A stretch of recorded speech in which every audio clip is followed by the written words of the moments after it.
guys, how's everybody doing today? I'm here with another video, and as y'all can see in today's video, man, we're gonna be talking about Klay Thompson. Now, if you know me, you know I'm a Warriors fan. Wait, hold on. You mess with the pillow or not? You mess with the pillow? I mess with the pillow. Now look, let me tell you guys a little bit of a story on how really I became a hardcore Warriors fan.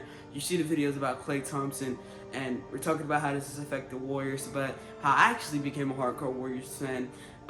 I remember, I forgot, I think it was the Warriors. They played against the Pelicans.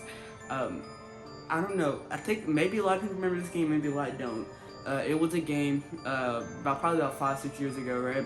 And it was just crazy because I watched the whole game, and Steph was having a magnificent game. I think it was against either the Pelicans or like the Bucks. I can't remember now, but it was, I'm pretty sure it was against the Pelicans. And coming down the stretch, Curry missed a horrible shot. Like, he missed a shot, had a good look, but two guys came up on him and he missed it. It was a bad look. And then Iguodala gets the rebound, hits Curry again, this time with a tad bit more defense on him, sinks the shot in their face. And that is when I became like a real Warriors fan, because for me, it wasn't just me saying, hey, I like that play, I like that shot, I like what I just saw Steph do. It was more on the side of me really appreciating and getting to understand what the Warriors were gonna bring. And this was way before the Warriors was doing anything, or they were, championship, talks or whatever. But this is before Curry changed things. This is before all of that. And I saw something. I was like, man, that's a crazy shot. He didn't give up on that play. And for some reason, it just made me stick with the Warriors. And I remember me and my dad, we got hyped on the game too, because it was like he missed it, they got the board, then he put it back up and it goes in, and you got his dad out in the crowd, you got Dell Curry and Seth Curry out in the crowd, so it just made the game that much, better. It was a great game, and that's really when I got hooked on the Warriors. But I've been a Steph Curry fan ever since, I started watching basketball. I guess I started watching basketball a tad bit after Curry came to the league, so, yeah, a tad bit. So it was a few years after Curry came to the league, I started watching ball, Curry is just like one of those guys that you really love. And then Klay came around. Klay was that guy that I really loved as well. He was really a great sidekick. He was, Klay is the most humble player I've ever watched, because everything he does is at a humble pace. You'd never have seen Klay lash out at a ref. And Steph is supposed to be the golden boy that he's supposed to be the golden boy. And he, has said some crazy crap to the refs. And Klay Thompson is he's got to be one of the most humble players I've ever watched. And him being out for 2 years really got to me, because it was that. Imagine me, imagine I just don't get to make any videos for 2 years. That's crazy. I can't make videos for 2 years. And now this crap is a part of my routine now. I know we haven't got that big yet, but it is a part of my routine. I like talking basketball. So just not be able to do whatever it is that you like doing for 2 years, and nobody's physically stopping you. It's literally your body. You just cannot physically do it. You cannot physically do what you physically want to do. That's gotta because it's you should be able to do it, and you just physically can't. That's gotta hurt.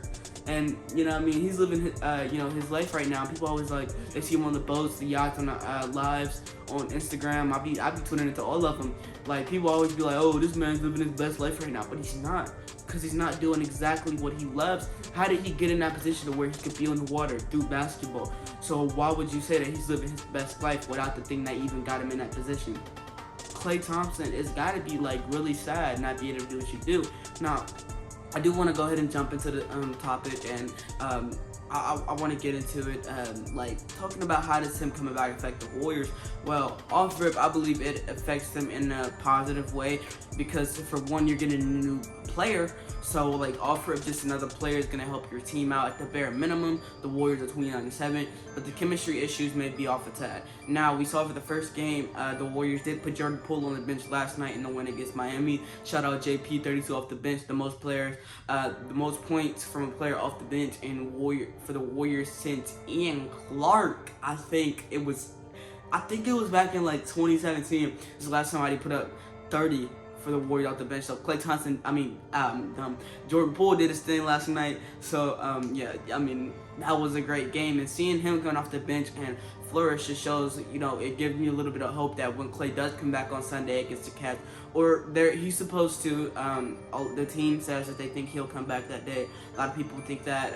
Klay, in the live, I watched the live through, he said it, he gave a little hint, he said he's about ready. So, yeah, I think he should come back on Sunday, and if he doesn't, it'll be like the next game. So, it's going to be great seeing him, and Jordan Poole will be fine off the bench. You'll have Klay Thompson back. The only thing that I am worried about is him being a liability on defense. You might be like, Klay Thompson is one of the best defenders of all time. What are you talking about? And here's the thing. Klay Thompson was one of the greatest. Yeah, and that's a very hard thing to say. But he was, and now we have to see if he still is. I'm not saying he will not be, but the truth of the situation is he was, and we're going to have to see if he still is, because Achilles, off rip, an ACL injury, an ACL tear, like, that's gonna mess up your defense, your defensive stand, sliding on defense. People don't understand sliding on defense. Like, you never played basketball a day in your life. I played AAU a little bit, and I never played at the highest level. So for him to be that good of a defender, and him that's like sliding your feet is a thing, and that thing, like, that takes skill to be able to do. So he's gonna have to get back into that action, having the defensive awareness. You have to be able to fight your picks to be a defensive player, on the defensive teams for years and years. You have to be a very great defender. You have to be like, that's gonna take a toll on you, especially having an ACL injury, and then right after having an Achilles injury. Like, your movement on defense is not going to be that great. His shooting is going to be fine, because even when he was hurt, he can still shoot shots. Maybe his lower body, it's Klay Thompson, he's going to be able to hit shots. But the only problem that I see forming, in a sense, will be his defense and his movement, his defensive awareness. I think all that's going to come back over time. It's not going to come back that quick. So when you say stuff like Klay's going to come back, the Warriors going to this is scary, the league is over, it's not true. He's going to have to come back. He's going to have to fight for it.